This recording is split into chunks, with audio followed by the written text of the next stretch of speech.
चलिए आगे बढ़ेंगे और अब खबरों को देखते हैं फटाफट अंदाज में।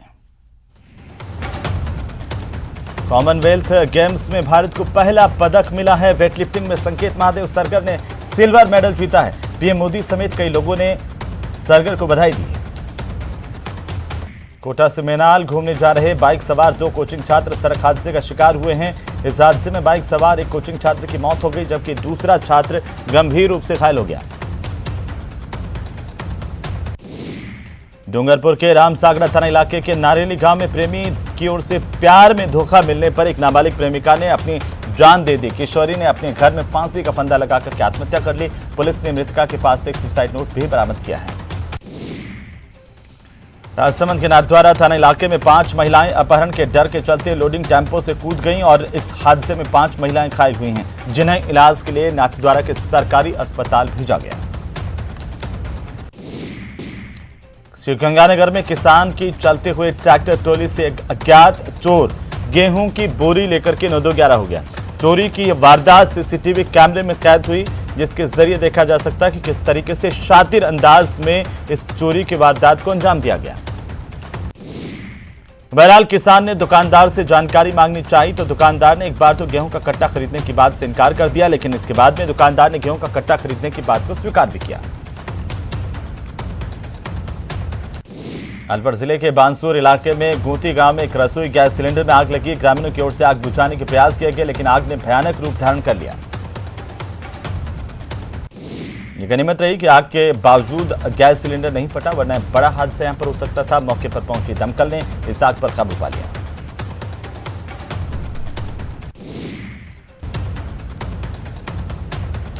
तो श्रीगंगानगर में पुलिस के हत्थे लॉरेंस गैंग के 2 गुर्गे लगे हैं। श्रीगंगानगर पुलिस ने व्यापारी से रंगदारी मांगने के मामले में इन बदमाशों को गिरफ्तार किया, जबकि एक गुर्गा यहां से भागने में कामयाब रहा। उदयपुर के सवीना थाना इलाके में पुलिस ने शुक्रवार की देर रात को कार्रवाई की। एक पिता पुत्र को गिरफ्तार किया गया, जिनके कब्जे से अवैध देसी कट्टा और अवैध शराब बरामद की गई है। कोटपुतली में रेनवाल थाना इलाके के बालाजी मंदिर को चोरों ने निशाना बनाया। यहां पर रखी अष्टधातु से बनी लड्डू गोपाल की मूर्ति समेत चोरों ने दान पेटी का ताला तोड़कर नकदी और चांदी के सिक्के चुराकर फरार हो गए। सुबह यहां पर पूजा के लिए जब श्रद्धालु पहुंचे तो घटना की जानकारी श्रद्धालुओं को लगी। मंदिर में चोरी की घटना से श्रद्धालुओं में रोष है। पुलिस को जानकारी मिलने पर पुलिस ने घटनास्थल का मुआयना किया, जांच जारी है। नागौर जिले में जसवंतगढ़ थाना पुलिस ने पिता की हत्या करने वाले एक बेटे को गिरफ्तार कर लिया है। इस मामले में वारदात के 38 घंटे के भीतर पुलिस ने आरोपी बेटे को दबोच लिया। तो नागौर की थावला थाना पुलिस ने अवैध बजरी परिवहन के खिलाफ कार्रवाई करते हुए बजरी से भरे हुए 2 ट्रैक्टर ट्रॉलियों को जब्त किया। एसपी राममूर्ति जोशी के निर्देश पर अवैध बजरी परिवहन के खिलाफ चलाए जा रहे विशेष अभियान के तहत यह कार्रवाई की गई है। राजसमंद में चोरों ने भैरूनाथ मंदिर को निशाना बनाया। चोरी की वारदात सीसीटीवी में कैद हुई है, पुलिस जांच कर रही है। चोर मंदिर के बाहर पड़े खाने पीने के सामान और कुछ चांदी के आभूषण चुरा करके फरार हो गए। चोरी की घटना की सूचना मिलने पर पुलिस मौके पर पहुंची, जांच शुरू कर दी।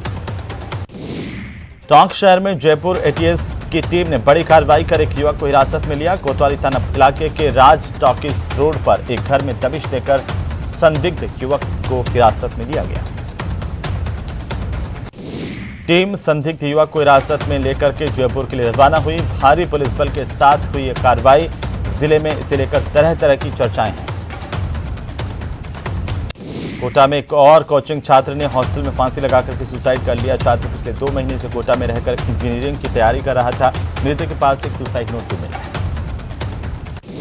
पुलिस ने शव को उतारकर एमबीएस अस्पताल के मोर्चे में शिफ्ट करवाया। सुसाइड के कारणों का खुलासा नहीं हो पाया है। बहरहाल पुलिस पूरे मामले को लेकर तफ्तीश कर रही है। सुबह वारदात की जानकारी मिलने पर पुलिस मौके पर पहुंची और घटनास्थल का जायजा लिया गया। फिलहाल पुलिस चोरों की तलाश कर रही है। टोंक के मालपुरा नगरपालिका ईओ सुरेंद्र कुमार मीना को राज्य सरकार ने निलंबित कर दिया। निलंबन काल की अवधि डूंगरपुर रहेगी और बीते दिनों ईओ सुरेंद्र कुमार ने जन्मदिन मनाते हुए लोक सेवक के दायरे से बाहर जाकर के तलवार से केक काटा था। वहीं एक समाचार पत्र में खबर छापने वाले पत्रकार को ईओ ने प्रताड़ित किया। इसके बाद पत्रकारों ने जिला कलेक्टर को ज्ञापन देकर कार्रवाई की मांग की। डीएलवी निदेशक ने निलंबन के आदेश जारी किए। झुंझुनू में शातिर ठगों ने अब मुख्यमंत्री अशोक गहलोत के सलाहकार और नवलगढ़ के विधायक डॉक्टर राजकुमार शर्मा के नाम से फेक आईडी बनाकर के लोगों से ठगी करने की कोशिश की। जानकारी के अनुसार इन ठगों ने सीएम के सलाहकार और नवलगढ़ विधायक डॉक्टर राजकुमार शर्मा के नाम से फेक आईडी बनाई और डीपी पर विधायक राजकुमार की फोटो लगा रखी है। इसमें मैसेज भेजकर रुपए मांग रहे हैं। अलवर में आरटीओ ऑफिस के सामने खड़े ट्रक को पीछे से तेज गति में आ रहे बाइक चालक ने टक्कर मारी। सड़क हादसे में 2 लोगों की मौके पर मौत हो गई। मामले की सूचना लगते ही बहरोड पुलिस मौके पर पहुंची। पूरे मामले की जानकारी ली जा रही है। परिजनों के आने के बाद पोस्टमार्टम करवा करके शव परिजनों को सौंपा जाएगा। सीकर की पलसाना पंचायत समिति के एक दिन पहले प्रधान सुनीता वर्मा की अध्यक्षता में आयोजित की गई साधारण सभा की बैठक में पेयजल समस्याओं की मांग को लेकर विरोध का अनोखा तरीका अपनाया गया। श्रीगंगानगर में हुई बारिश की वजह से कई जगह पर सड़कें टूट गईं और धंस गईं। सड़क टूटने से रहवासियों को खासी परेशानी का सामना करना पड़ रहा है। वहीं वाहन चालकों को खतरा बना हुआ है। हनुमानगढ़ के चिड़िया गांधी गांव में गोकशी के विरोध में भादरा कस्बा पूरी तरह से बंद रहा। बंद का किसी भी व्यापारिक संगठन ने आह्वान नहीं किया था, मगर व्यापारियों ने अपनी दुकानें बंद रखी। राजस्थान टेक्निकल विश्वविद्यालय में 3rd सेमेस्टर के छात्रों ने हंगामा किया। छात्रों ने नारेबाजी का प्रदर्शन किया।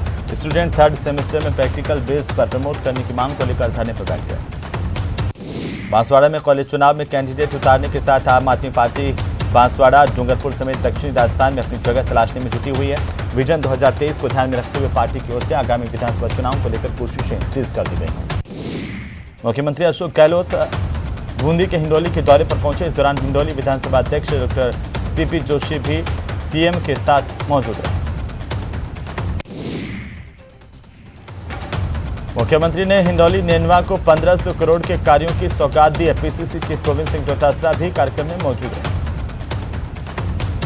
बीकानेर में राज्यपाल के दौरे का दूसरा दिन है और इस दौरान राज्यपाल कलराज मिश्र ने अधिकारियों की बैठक ली है। थोड़ी देर बाद आपको बता दें कि राज्यपाल का कोलायत में भी कार्यक्रम है, जहां पर कोलायत में राज्यपाल पहुंचेंगे।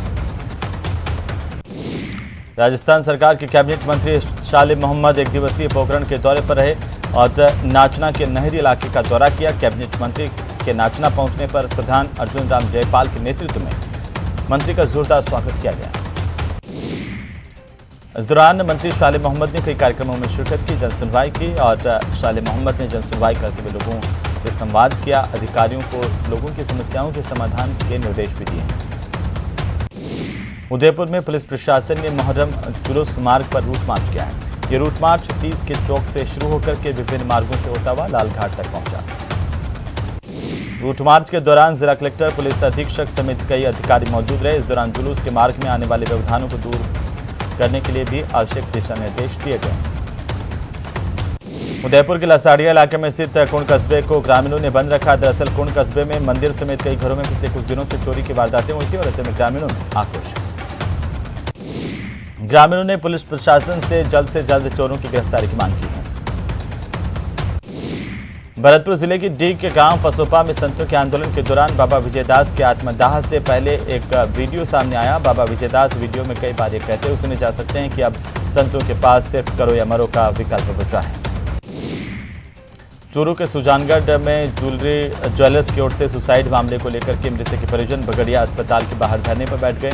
धरने पर बैठे लोगों की मांग है कि यहाँ पर जो मृतक का सुसाइड लेटर है उसमें जिन लोगों का जिक्र किया गया है उन्हें गिरफ्तार किया जाए। मृतक की पत्नी को सरकारी नौकरी मुआवजा देने की मांग भी की गई है। साथ ही परिजनों ने साफ किया कि जब तक आरोपियों की गिरफ्तारी नहीं होगी तब तक वे शव नहीं लेंगे। दौसा के प्रभारी मंत्री और प्रदेश की सरकार के पर्यटन मंत्री विश्वेंद्र सिंह दौसा कलेक्ट्रेट पहुंचे। इसके बाद धरना दे रहे लोगों को कलेक्ट्रेट बुलाया गया। इस दौरान करीब 1 घंटे तक बातचीत चली और वार्ता के दौरान धरना समाप्त करने को लेकर के सहमति बन गई है। बीकानेर के सीमावर्ती इलाके खाजुवाला में ज्यादा बरसात की वजह से हुए नुकसान को लेकर राज्य सरकार की ओर से मुआवजे की घोषणा के बाद प्रशासन ने ग्रामीणों को हुए नुकसान का सर्वे शुरू कर दिया है। जयपुर के संभागीय आयुक्त विकास सीताराम भाले दौसा पहुंचे। दौसा के कलेक्ट्रेट सभागार में जिला स्तरीय अधिकारियों की उन्होंने बैठक ली। बैठक में जिला कलेक्टर कमर चौधरी और एसपी संजीव नैन भी मौजूद रहे। अपनी आवाज से करोड़ों दिलों पर राज करने वाले स्वर्गीय मोहम्मद रफी साहब के जैसलमेर में लाखों प्रशंसक हैं। रविवार को रफी साहब की 53वीं पुण्यतिथि के मौके पर स्थानीय माहेश्वरी सेवा सदन में स्थानीय कलाकारों की ओर से उनके नगमे गाकर उन्हें श्रद्धांजलि अर्पित की जाएगी। 3 दिवसीय बीकानेर के दौरे पर पहुंचे राज्यपाल कलराज मिश्र रविवार को महाराजा गंगा सिंह विश्वविद्यालय में संविधान पार्क और ऑक्सीजन पार्क का लोकार्पण करेंगे, साथ ही सोलर पार्किंग का शिलान्यास भी करेंगे। श्रीगंगानगर के सूरतगढ़ थर्मल पावर प्लांट के वैगन टिपलर में एक ठेका कर्मी की लापरवाही की वजह से परियोजना प्रशासन को लाखों रुपए का नुकसान हुआ है। इस मामले के मुताबिक थर्मल के कोयला रैक खाली करने वाले टिपलर में लगी कन्वेयर बेल्ट जाम हो गई। अलवर जिला स्तरीय मेवात क्षेत्रीय विकास समिति की बैठक जिला कलेक्टर डॉक्टर जितेंद्र कुमार सोनी की अध्यक्षता में जिला परिषद सभागार में हुई। श्रीगंगानगर शुगर मिल के गोदाम से अवैध रूप से शराब बाहर ले जाने के मामले में राजस्थान लीगर्स एसोसिएशन ने हनुमानगढ़ जंक्शन में प्रेस कॉन्फ्रेंस की, जिसमें पदाधिकारियों की ओर से झूठे मुकदमों पर आक्रोश जताया गया। इसके खिलाफ राजस्थान स्तर पर आंदोलन करने की चेतावनी भी दी गई है।